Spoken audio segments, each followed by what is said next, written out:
Naghahanap ka ba ng dual sport scooter na merong built-in dashcam? Venture 150 Ultimate Edition ni Ficon. Ang makina nito ay 4-stroke, liquid-cooled, 4-valve at kaya magbigay ng lakas na 16.23 horsepower at 8,500 RPM na may 14.6 Nm of torque at 5,500 RPM at may engine displacement na 150cc. Equipped na din ng ABS ang preno nito sa harapan at likuran. Samahan mo pa na meron na din itong TCS na pwede mong i-off or i-on. Meron na din itong USB power socket na di ka na malulobat sa daan. Adjustable din ang windshield nito na pwede mong itaas or ibaba. LED na lahat ng ilaw niya. Equipped din ito ng hybrid na mag-a-assist sa starting ng makina at magbibigay ng 3% power from 0 to 3 seconds. Meron na din itong built-in camera na pwede mong ma-record ang biyahe mo. Napakalaki din ang kanyang meter panel na makita mo ang mga info na hinahanap mo. Ready for top box ang kanyang bracket sa likuran. SRP 166,000 para sa specs ng Venture 150 Ultimate Edition. Engine type 4-stroke, liquid-cooled, 4-valve. Displacement 150cc. Max horsepower 16.23 horsepower at 8,500 RPM. Max torque 14.6 Nm of torque at 5,500 RPM. Fuel system EFI. Clutch automatic, transmission CVT, belt drive. Front suspension telescopic double shock absorber. Rear suspension double shock absorber. Front tire 100/80/14 at sa kanyang rear 130/70/13 parehas pong tubeless yan. Para sa kanyang front brake, hydraulic disc na equipped ng ABS braking system. Ganun din sa kanyang rear na hydraulic disc na equipped din ng ABS. Overall length 186 cm.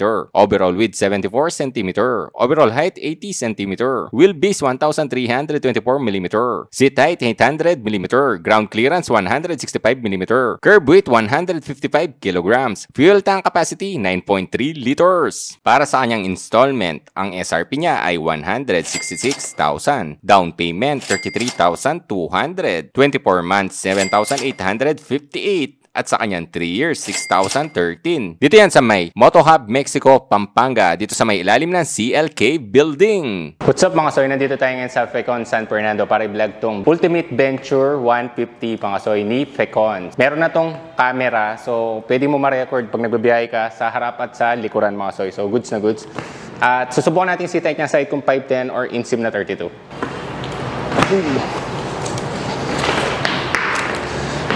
Flat-footed tayo mga soy. Tapos yung halos sawig siya ng ADB na motor ko mga soy. Yung kanyang sitting position, saka yung ergonomics. Napakagaan din. At syempre, very relax siya mga soy. Ergonomics, maganda talaga. Yung upuan niya, malambot din. All goods. Ito ang Ultimate Venture 150 ni Ficon. Subukan naman natin yung helmet dito mga soy. Full face at KYT ito. Subukan natin kung kasya siya dito. Helmet check tayo. Di siya mga soy. Yan o. Negative. Ang full face na helmet, pabaliktad man. Negative. Half face naman helmet mga soy. Subukan natin dito sa Ultimate Venture sa ito. Yung helmet na half face mga soy. Parang medyo masikip eh.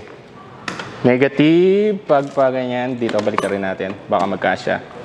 Di siya mga soy. So hindi kasya ang mga helmet na full face at half face dito sa Ultimate Venture 150 ni Ficon mga soy. Siguro mga nutshell kasya dito pero malawak naman yung kanyang underseat storage. Kung naghahanap kayo ng dual sports na scooter mga soy, ito yun, Venture Ultimate na may camera yan dito. Ayan.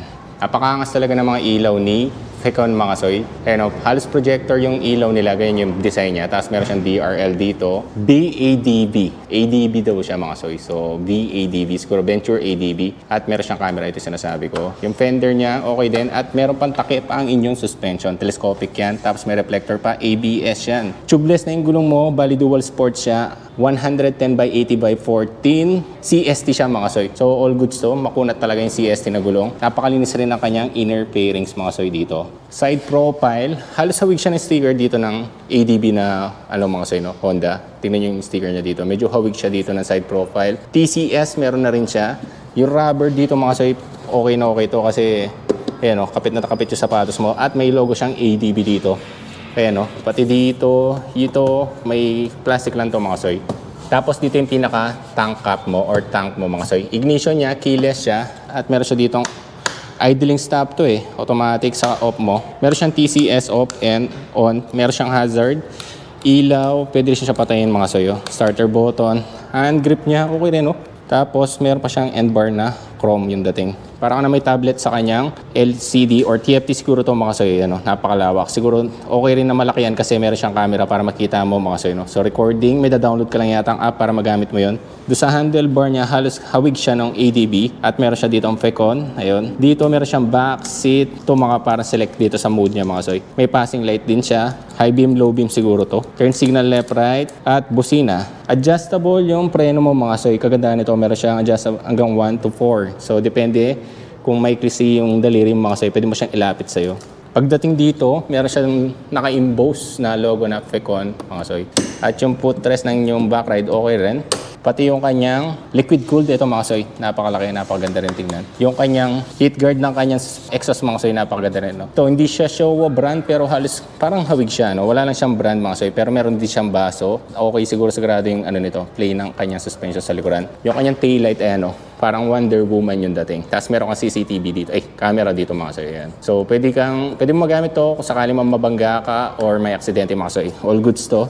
Ebidensya. Tapos meron siyang tire hugger dito. Ang kanyang preno sa likuran, alam ko ABS rin to. Tapos wavy disc din siya. Paganda, no? Gulong mo bale, ang size nito, 130 by 70 by 13. Dual sports. Oh. Wala rin siyang kickstarter. Meron siyang nakalagay dito ang 4-valve liquid cool.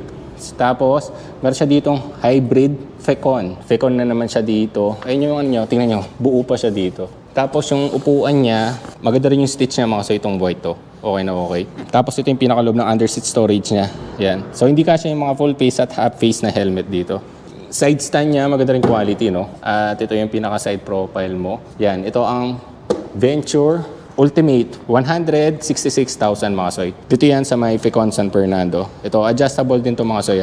Bali, pipindutin mo lang to para pwede mong i-forward. Kung gusto mo aggressive yan, ganyan lang siya. Pinakalagay mo ng box mga soy, meron na rin siya naka-radio. So, pwede mo nang ilagay dito yung GB box mo or alloy, pwede siya. At dito ko na lang tatapusin ang vlog. Maraming salamat po sa lahat ng nanood. Please follow nyo po ang page at i-share at i-like nyo na rin po. Maraming salamat. Ingat kayo. Ride safe!